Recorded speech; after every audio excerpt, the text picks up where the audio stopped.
Bonjour, alors j'avais dit que je remonterais de ma cave des moteurs asynchrone monophasés. Donc là, vous en avez un qui, avec le stator là, qui ressemble exactement à celui que je vous ai montré en salle de TP ici.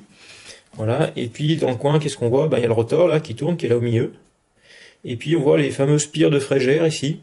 Il y en a là, et puis il y a les mêmes à l'opposé qu'on voit un peu dans le coin là. Bon, j'espère que vous verrez. Voilà. Et qui sert donc pour que ce moteur monophasé puisse démarrer.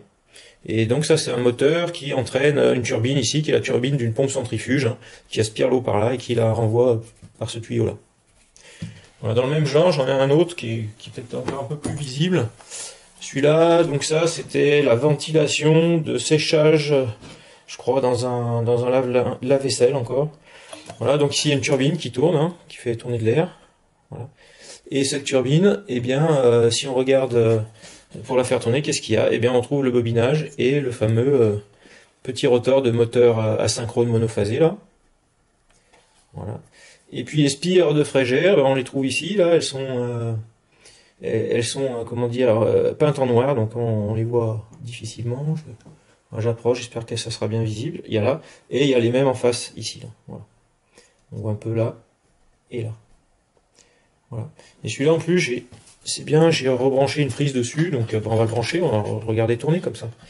Puis vous allez voir donc il démarre, vous allez constater que ce moteur démarre sans problème.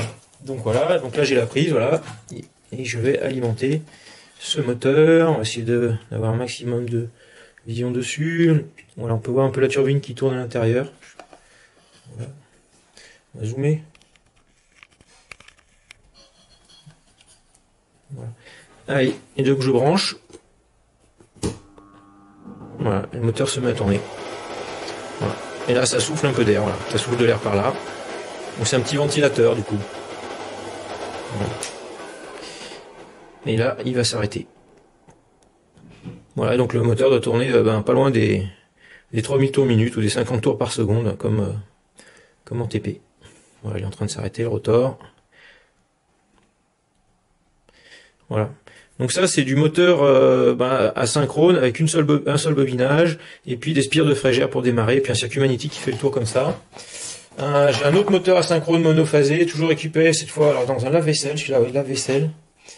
Ah oui, l'autre la pompe d'évacuation c'était pour un lave-linge, là c'est pour un lave-vaisselle. Alors celui-là, bon, le bobinage ça va être compliqué de comprendre, en fait il doit y avoir deux bobines comme ça, et deux bobines comme ça, mais c'est tout enchevêtré. Voilà, c'est les deux paires de pôles à 90 degrés que je vous avais expliqué en TD. Voilà, on voit pas trop. Alors ça c'est une pompe, ça fait tourner, voilà, une pompe centrifuge ici. Voilà, là il y a il y a le petit ventilo qui sert à refroidir le moteur, voilà, qui peut tourner. Le rotor, c'est un rotor moteur asynchrone à cage. Est-ce qu'on arrive à voir à peu près? Voilà, on voit tourner, là il y a encore des petites ailettes qui tournent. Bon, le rotor on voit pas trop, on voit un peu les petites encoches qui amènent le champ magnétique vers le rotor, et il y a même pas un millimètre d'espace entre le rotor et le stator, hein, c'est très serré. Voilà. Et qu'est-ce qu'on remarque sur ce moteur? Pour qu'il puisse démarrer, ici vous avez le fameux condensateur qui est mis en série avec un des enroulements, voilà, et qui va permettre donc de déphaser le courant dans une paire de pôles et recréer un champ tournant, et donc faire que ce moteur puisse démarrer. Voilà typiquement le genre de moteur. Voilà. Alors il y a d'autres process pour démarrer possibles. Il y a différentes possibilités pour faire démarrer les moteurs asynchrones monophasés, mais bon bah là on peut pas tout étudier ici, donc voilà. Si vous avez besoin de savoir plus, vous vous documenterez. Voilà, je vous ai promis aussi un petit moteur brushless de ventilateur. Allez, je l'ai pas encore, je vais couper la vidéo et je vais essayer de le trouver. À tout de suite. Voilà, comme je vous avais promis, on va essayer de regarder comment est fait le moteur d'un petit ventilateur. Donc ça c'est un petit ventilateur, on va dire de PC. Hein. Et vous voyez dessus d'ailleurs, on va lire ce qu'il y a marqué alors sur l'espèce de plaque signalétique qui est dessus. On va zoomer un peu. Voilà, alors moi je lis marqué DC brushless fan moteur. Fan ça veut dire ventilateur. Brushless ça veut dire moteur sans balai. Et puis il est indiqué 12 volts et 0,15 ampères. Voilà, alors pour bien vous montrer que ça s'alimente avec une tension continue, voilà, j'ai mis une petite pile 9 volts, chargé. Donc le plus, je pense comme il y a de l'électronique dedans, il faut bien mettre le plus au plus là. Donc j'ai plus et moins sur la pile. Le plus c'est le fil rouge, le moins le fil noir. Voilà. Quand je branche, ça fait un petit ventilateur qui tourne. Ok, ça fait pas de bruit. Et on va essayer de voir donc ce qu'il y a comme type de moteur à l'intérieur. Donc j'ai enlevé l'étiquette qui est là et normalement il y a une petite goupille et ça va me permettre de sortir les pales par devant comme ça. Et ça devrait me permettre ensuite de voir ce qu'il y a dedans. Voilà, bah, je vais enlever l'étiquette. Alors voilà le petit ventilateur quasi démonté. Alors, en fait, j'ai pas réussi à le démonter, j'ai réussi à le casser. Mais c'est pas grave, comme ça on va voir ce qu'il y a à l'intérieur. Et donc je vais vous montrer ça. Donc j'enlève le rotor. Alors le rotor, en fait, le rotor c'est les pales, hein, et le rotor, qu'est-ce qu'on voit? Ben, ça, cette partie-là, c'est de la ferrite, c'est un aimant en fait.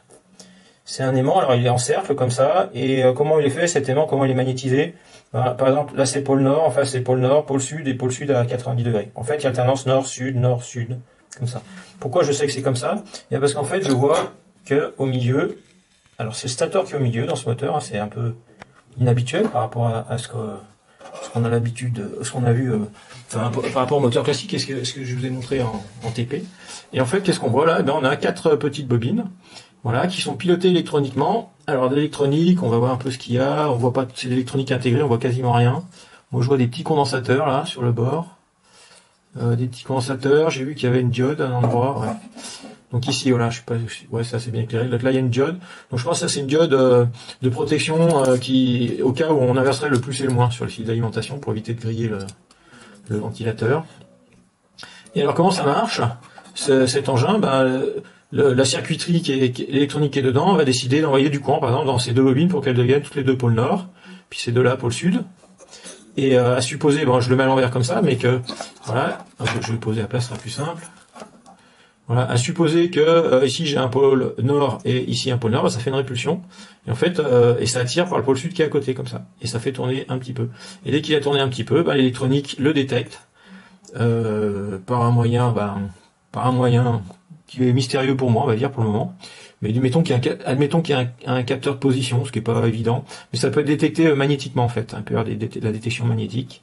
Voilà. Et en fait, eh bien, quand le pôle, le ventilateur a fait un quart de tour, eh bien ensuite l'électronique décide de changer le sens du courant dans cette bobine pour qu'elle devienne pôle nord et qu'elle fasse une répulsion et que celle-ci devienne pôle sud. Voilà.